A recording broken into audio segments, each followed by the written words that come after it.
지난 11월 13일 오후 6시 컨퍼런스홀에서 학내 언론사의 주관 주최로 2013학년도 총학생회 및 총여학생회 후보의 정책을 검증하는 공청회가 열렸습니다. 이번 11월 3주차 영상뉴스에서는 총학생회, 총여학생회에 대한 기자단 및 일반 학우의 질문들 중 중요했던 질문들과 그에 대한 답변들을 뽑아 학우 여러분에게 보도합니다. 등심이 전과정을 공개를 하신다고 하셨는데 학교 측의 동의는 어떻게 얻어내실 건지 구체적인 방안이 궁금합니다. 일단 기본적으로 이게 학생들이 우리 선에서 전문가도 아닌 우리 선에서 좀 만지기 좀 힘든 부분이 있구나. 그리고 등록금 심의에서 뭐라고 왔느냐 했을 때 거의 가서 그냥 뭐 이렇게 거의 뭐 통보받는 식이었다 이런 식의 답변들도 들었던 걸로 기억을 합니다. 등록금 심의의 과정을 일단 공개를 한다는 것은 학교 측에서도 안 할 이유는 없다고 생각을 합니다. 떳떳하다면 그 부분들 진행하는 그런 진행 과정들을 공개한다 그래서 그렇게 뭐 손해보거나 할 것이 없다고 생각을 하기 때문에 그런 것들은 충분히 가능하다고 생각을 합니다.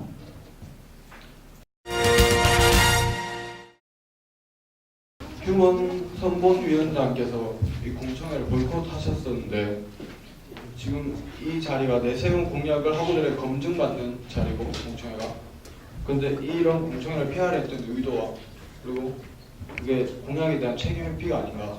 근데 또 공청회고 이러다 보면 저희도 질문에 대한 답도 준비를 해야 되고 그런 것들을 이제 준비를 할 때 분명 유세에도 영향을 미치지 않을까라는 생각을 하였고요. 그 시간에 차라리 학생들을 더 만나는 게 옳겠다 싶었던 판단이었습니다. 그런 분들이 있었기 때문에 지금도 보시면 알겠지만 대부분 지금 중훈위 위원들 몇 분 계시고요. 이 현장에 학생들이 많이 없다고 하더라도 이 각 언론사에서 후속 보도를 하기 때문에 충분히 학생들은 직접 참가를 하지 않고라도 공청회 내용을 접할 수 있다고 생각을 하거든요. 네, 그래서 그런 행동에 대해서 사과 발언을 해주셨으면 좋겠습니다.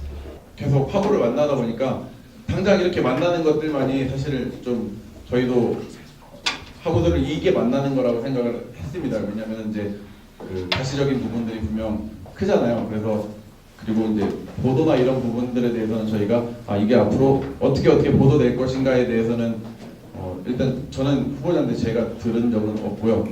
이 부분들이 어떻게 이 공청회 내용들이 어떻게 광고가 되고 학우들에게 어떻게 알려지는가에 대해서는 사실 저희가 구체적으로 듣지를 못했습니다. 그래서 그런 부분들 때문에 아무래도 저희는 그냥 이 학우분들 여기 계신 그 일반 학우분들이 전부가 아니었나라는 생각을 하게 되었습니다.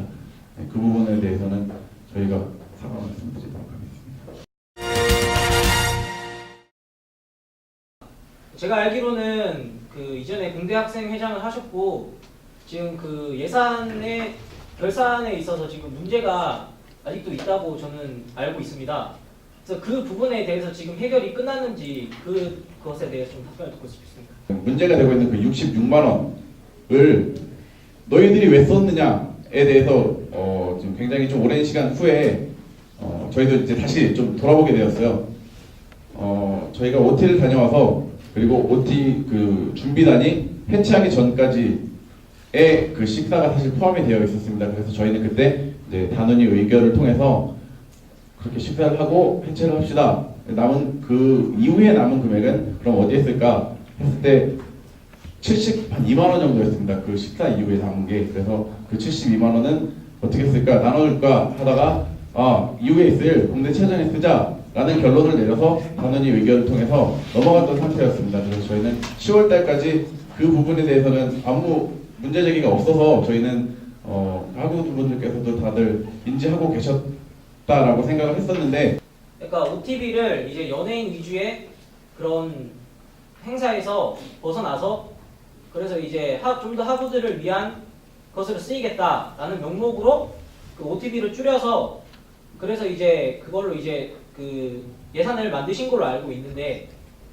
근데 그것을 그 아무리 그 OTB 안에 그 예산 안에 들어가 있더라도 그 식사비까지 포함되는 건 그 공금에 대한 그런 쓰임이 좀 잘못되지 않았나 싶어서 지금 다시 말씀드리는 겁니다. 저희는 사실 저희가 OTB를 줄이다 보니까 예산이 부족할 것이라고 생각을 했습니다. 그래서 그런 부분들을 굉장히 타이트하게 운영을 하면서 사실 OT가 끝나기 직전까지는 어떠한 식사도 하지 않았습니다. 왜냐하면 저희가 OT비를 줄였는데 저희가 식대나 그런 것들로 그 OT비 명목으로 거둔 돈을 사용을 하게 될 경우 나중에 그 엄청난 문제가 발생했을 때는 저희가 어떻게 해결을 할 방법이 없잖아요. 금액적으로 저희가 막 100만 원, 200만 원씩 이렇게 손해가 날 경우에는 저희가 그렇게 해서 타이트하게 OT를 진행했는데 그 이후에 사실 그게 남았던 부분에 대해서 저희가 이제 어떻게 보면은 좀 그 이전에 안 했던 부분에 대한 거를 이제 좀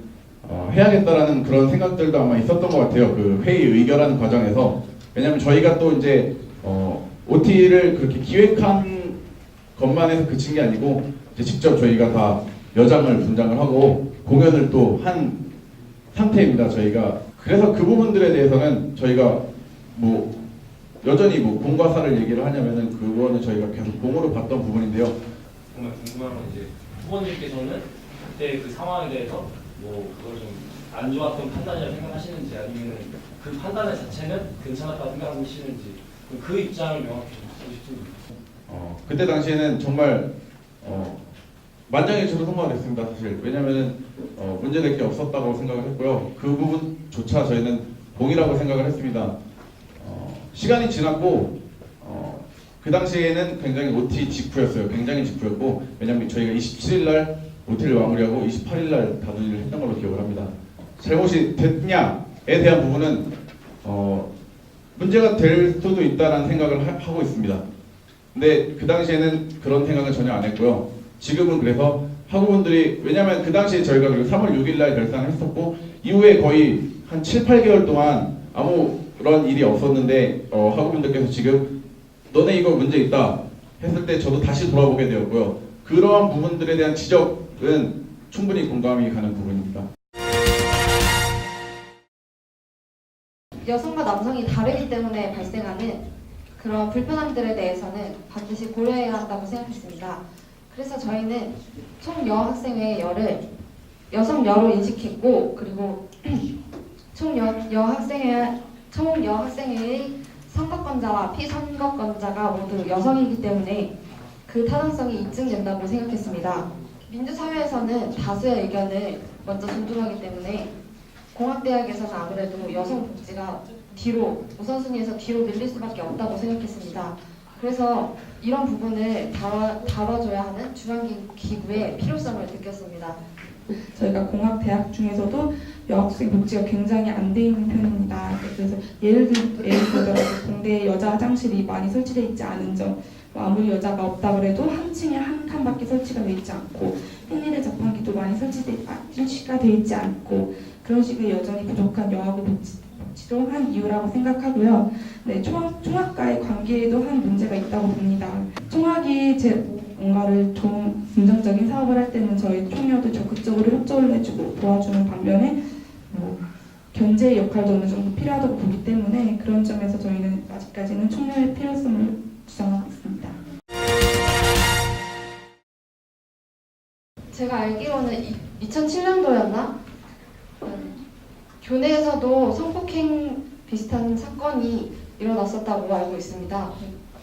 그리고 교내에서 확실하게 어떤 사건이 일어나지 않았다 하더라도 이 인근에서 안산은 특히 범죄의 도시로 유명하기도 하고 특히 이 인근에서 다양한 범죄 활동이 일어나고 있기 때문에 학교 내라고 하더라도 특히 저희 학교는 교문이 굉장히 개방되어 있는 학교고 외부 사람들이 접근하기 쉬운 학교이기 때문에 그런 점에 있어서 학교 내부도 더 이상은 안전하지만은 않다고 판단했습니다. 점수제도와 근로장학제도로 모집한다면 학우들 상대로 이렇게 안전지킴이를 모집하실 생각이신 것 같은데 그러면 어느 정도의 인원으로 어떻게 구체적인 방안을 들어볼 수 있을까요? 인근에 있는 S대학교에서는 학생들이 직접 학교를 지키는 학내 지킴이를 그런 조직을 운영하고 있는데요. 보통 한 10명에서 그러니까 타 학교에서 운영하고 있는 그런 조직은 보통 10명에서 16명 정도의 구성원으로 구성되어 있습니다.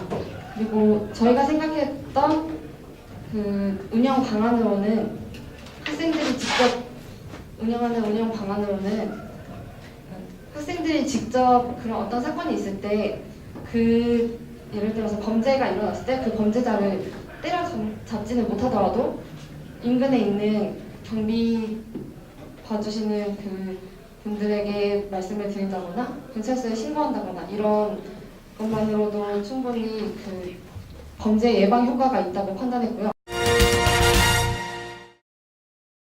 차별방지위원회를 운영한다고 하셨는데요. 차별방지위원회를 단대 학생회 중 한 명씩 그 한 명이 단대별 상황과 사례를 공유한다고 하셨는데 그 사례 모집을 어떻게 할 것이며 그 구체적인 방안에 대해서 말씀해 주시기 바랍니다. 저희는 차별방지위원회를 여성 대표자 모임보다 더 구체적으로 회의 체계를 갖고 운영하면 중앙기구라서 단대별로 세심하게 알 수 없는 부분들을 알 수 있을 것 같아서 이를 구성하게 되었고요.